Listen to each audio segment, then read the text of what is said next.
any delay here, the first pastor I would like to cover for today is Pastor Peter von Muhlenberg, aka the Fighting Parson.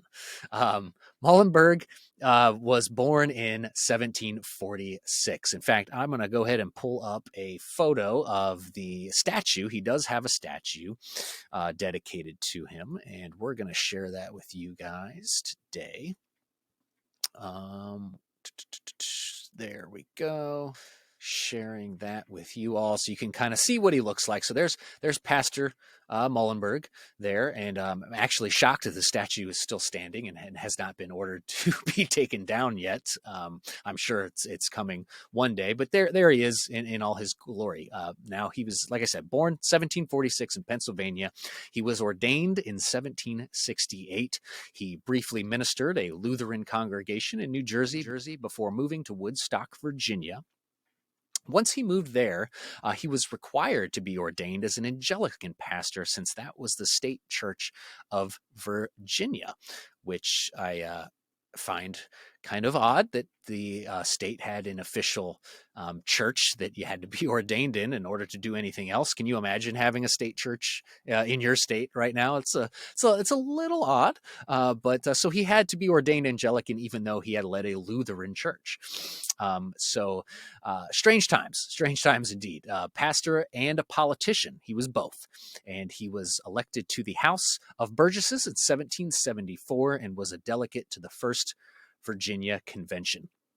Now, he was a very what's the word I'm looking for? Connected. He was a very well-connected pastor. In fact, in 1775, George Washington himself personally asked him to accept the task of raising and commanding the 8th Virginian Regiment. Now, he must have been one heck of an influential pastor that George Washington is personally, asking him to recruit and lead a regiment into battle, into war.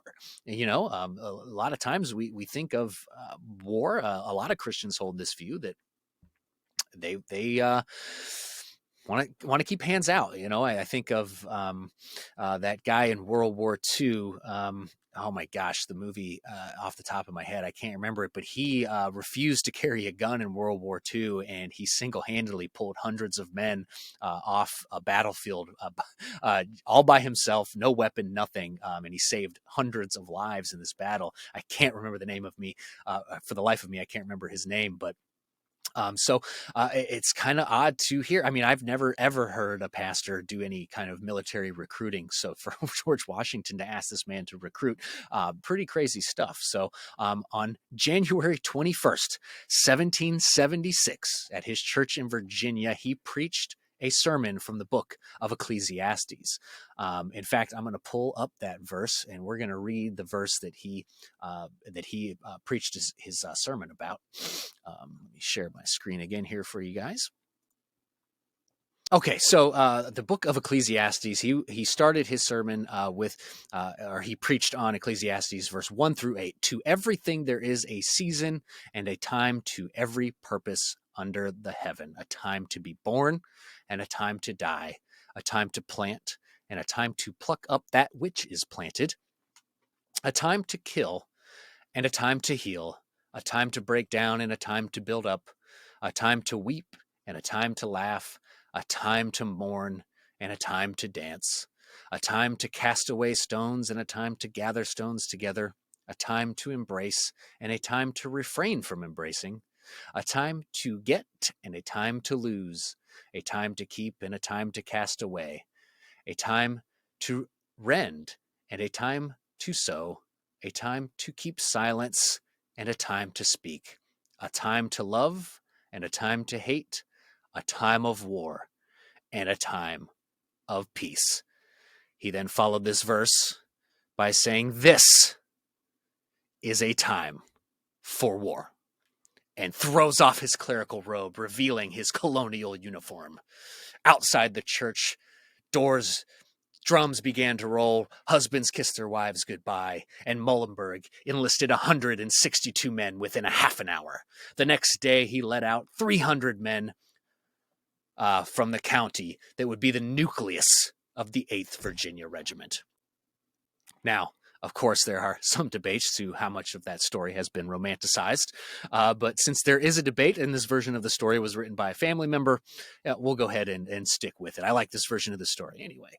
But speaking of his family, his brother, Frederick Muhlenberg, was apparently not approving of this decision to join the fight, but later changed his mind because the British burned down his church in front of him, which also then prompted him to join the military himself. So Pastor Muhlenberg, he reads Ecclesiastes. When he gets to the end, he says this is a time for war. He rips off his cloak. He recruits the congregation.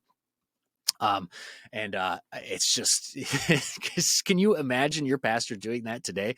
And now there's a lot of history on Muhlenberg, but in part because of his own humility, an authoritative account of Muhlenberg's life has been hard for historians to craft. He does not seem to have bragged about his feats or made any effort to record his deeds for posterity. To me, this is evidence of a true man of Jesus. He did a lot of great things in the American Revolution and bragged about absolutely none of them. He just did what he knew he had to do. Now, we do know that he was made Brigadier General of the Virginia Line and commanded that brigade in Nathaniel Greene's division at Valley Forge. He saw service in battles of Brandywine, Germantown, and Monmouth, after which he was sent back to defend Virginia. We also know that he played an active role in the siege of Yorktown, one of the more famous battles of the American Revolution. And apparently, in this battle, Alexander Hamilton tried to steal some of our boys' shine from Muhlenberg for commanding an attack at Redoubt 10, a charge some historians say may be worth litigating. So Alexander Hamilton, I wouldn't think would be a thief of shine, right? So it's trying to steal our man's shine for what he did in that battle.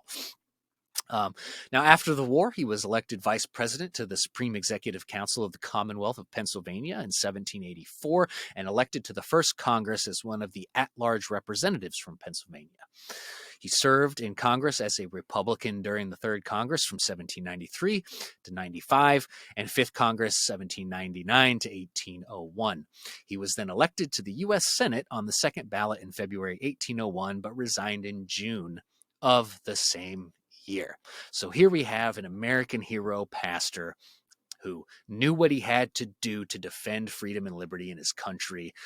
Regardless of if you think that story was true or not, we do know that he did recruit his congregation to fight, and he fought as a true American patriot in the American Revolution.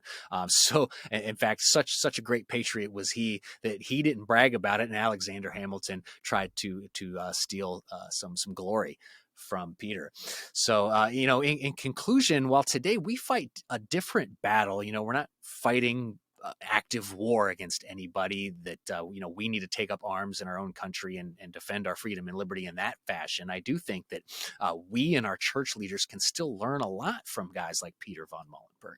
There is absolutely nothing wrong with calling your congregation to action against tyranny. There's nothing wrong with that. Food for thought, like I mentioned earlier, lots of churches in Germany took the same stance that our American churches are taking today and stood down and said nothing. I'm just saying. The thing is, I don't think today's Christian men and women can comprehend what real persecution is, because we have not been persecuted as Christians of the Bible, and Christians are still being persecuted overseas in other countries. We just don't have that hanging over our heads, the threat of our lives every day, being in danger. But I can guarantee you that if we continue to allow society to go down this path, that is inevitable, that they will be rounding up Christians.